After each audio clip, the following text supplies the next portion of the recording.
આ એક અધ્યાય છે 39મો અધ્યાય, એ આપણે પાઠ કરી લીધો. હવે 39મો અધ્યાય પૂર્ણ થાય છે. અધ્યાય નંબર 40 શરૂ કરીએ. એમાં છે દેવતાઓ સહિત બ્રહ્માનો વિષ્ણુ લોકમાં જઈને પોતાના દુઃખનું નિવેદન કરવું, શ્રી વિષ્ણુ દ્વારા એમને શિવની ક્ષમા માંગવાની અનુમતિ આપી અને એમને સાથે લઈને કૈલાસ પર્વત પર જવું અને ભગવાન શિવને મળવું, એવું આ અધ્યાય નંબર 40માં ટોપિક છે એનો. નારદજીએ કહ્યું, હે વિધાત, હે મહાપ્રાગ, તમે શિવ તત્વનો સાક્ષાત્કાર કરાવનાર છો. તમે આ બહુ અદ્ભુત અને રમણીય શિવલીલા સંભળાવી છે. એકાંત વીરભદ્ર જ્યારે દક્ષના યજ્ઞનો વિનાશ કરીને કૈલાસ પર્વત પર ચાલ્યા ગયા ત્યારે શું થયું એ અમને કહો.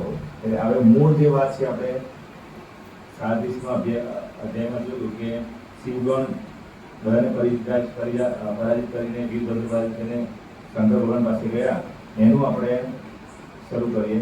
બ્રહ્માજી બોલ્યા, હે નારદ, રુદ્રદેવના સૈનિકોએ જેના અંગ ભંગ કરી દીધા હતા એ સમસ્ત પરાજિત દેવતા અને મુનિ એ સમયે મારા લોકમાં આવ્યા.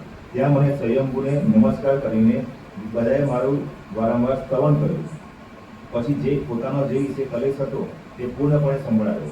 એ સાંભળીને હું પુત્ર શોકથી પીડિત થઈ ગયો અને અત્યંત વ્યથિત ચિત્તથી બહુ ચિંતા કરવા લાગ્યો. પછી મેં ભક્તિભાવથી ભગવાન વિષ્ણુનું સ્મરણ કર્યું. તેથી મને સમયોચિત જ્ઞાન પ્રાપ્ત થયું. તદનંતર દેવતાઓ અને મુનિઓની સાથે હું વિષ્ણુલોકમાં ગયો.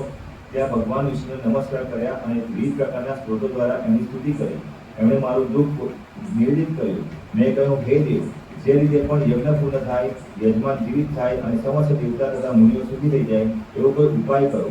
હે દેવદેવ, હે રમાનાથ, હે દેવસુખદાયક વિષ્ણુ, અમે દેવતા અને મુનિ નિશ્ચય આપને શરણે આવ્યા છીએ. મારી બ્રહ્માની આ વાત સાંભળીને ભગવાન લક્ષ્મીપતિ વિષ્ણુ, જેમનું પણ સદા શિવમાં લાગી રહે છે અને જેમના હૃદયમાં ક્યારે બિંદા આવી નથી, એવા વિષ્ણુ શિવ સ્મરણ કરીને બોલ્યા. એટલે અહીંયા દેવદેવ શબ્દ જે છે ને એ સાહેબ મને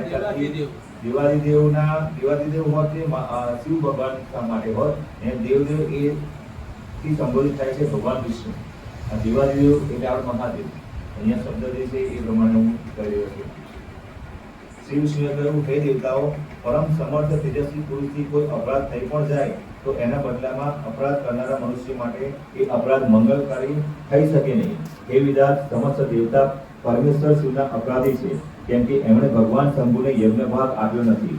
હવે તમે બધા લોકો શુદ્ધ હૃદયથી શીઘ્ર જ પ્રસન્ન થનાર એ ભગવાન શિવના પગ પકડીને એમને પ્રસન્ન કરો, એમની ક્ષમા માંગો. જે ભગવાનના કુપિત થવાથી આ સમગ્ર જગત નષ્ટ થઈ જાય છે અને જેમના શાસનથી લોકપાલો સહિત યજ્ઞનું જીવન શીઘ્ર સમાપ્ત થઈ જાય છે, એ ભગવાન મહાદેવ આ